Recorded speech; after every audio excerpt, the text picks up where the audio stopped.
Donc, ce rapport fait suite à une démarche qui avait été entamée en 2019, conduite par mon collègue Alexandre Nanki, que je veux saluer, qui pendant l'année 2019 avait consulté à la fois les groupes et puis les représentants des cultes, avec pour objectif d'aboutir à une délibération de ce type. Mais évidemment, la période de Covid et puis l'installation de notre conseil régional ont décalé l'examen de ce type de projet.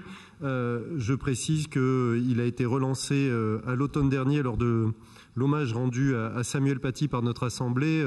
Une proposition avait été formulée par une de nos collègues pour un prix Samuel Paty et nous avions souhaité élargir le sujet à un rapport qui comporterait différents éléments sur les valeurs de notre pays, sur un contrat d'engagement et une charte de déontologie. Ce sont réunis deux groupes de travail que j'ai eu l'honneur d'animer tout récemment.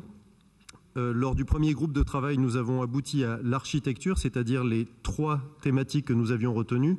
Nous avons ensuite demandé aux services de travailler sur une proposition la plus homogène possible qui a été transmise aux différents groupes pour observation, amendement. Un certain nombre de groupes ont formulé des amendements. Certains ont été retenus et intégrés d'ores et déjà dans le texte. D'autres sont proposés aujourd'hui. Moi-même, pour l'exécutif, j'en proposerai un à l'issue de la présentation de ce rapport. Il comporte, compte tenu de la période que nous vivons et qui s'est aggravée depuis 2015 et notamment les attentats que notre pays a connus, mais d'une dégradation globale du respect des valeurs de notre République, il comprend trois documents, une charte des valeurs de la France où nous rappelons au travers de 23 thématiques fortes organisées en grands chapitres le respect des valeurs de la République, la liberté évidemment, l'égalité, la fraternité, la laïcité, l'exemplarité, évidemment sous la thématique égalité, l'égalité femmes-hommes, dont il apparaît que c'est une valeur qui n'est pas toujours partagée par tous.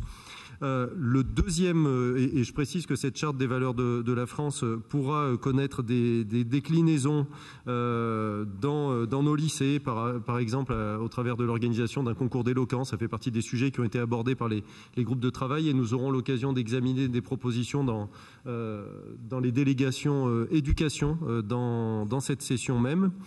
Ensuite, un deuxième document, donc le contrat d'engagement républicain. Une loi du 23 août 2021 est venue fixer un certain nombre de règles au niveau national et un décret d'application.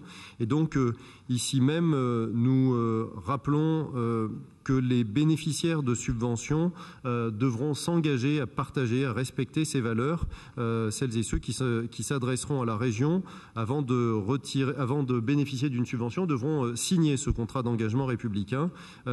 Pour nous, c'est la certitude d'avoir des partenaires qui respectent les règles, mais c'est aussi la possibilité de retirer une subvention en cas de manquement au respect de ces valeurs. La loi du 24 août 2021 conforte les principes de la République et en donne le cadre. La région le reprécise également dans ce texte. Et puis, dans ce texte, je tiens à préciser que nous avons eu une mention particulière sur les appels à la haine ou la violence à l'égard des forces de l'ordre. Sur le troisième document, il s'agit d'une charte de déontologie et là, déjà de nombreuses collectivités françaises s'y sont engagées. Évidemment, nous avons ici rédigé un document qui engage les personnes qualifiées qui participent à nos instances, qui engage les agents de la collectivité, mais évidemment qui nous engage, nous, élus, au premier chef, à notamment respecter les règles de confidentialité et les règles liées à la prévention des conflits d'intérêts. Voilà, mes chers collègues, le contenu de ce rapport. D'ores et déjà, je vous présente un amendement de l'exécutif. Non, d'abord, on examine donc ce texte, si vous le voulez bien. Merci beaucoup, Monsieur Daragon.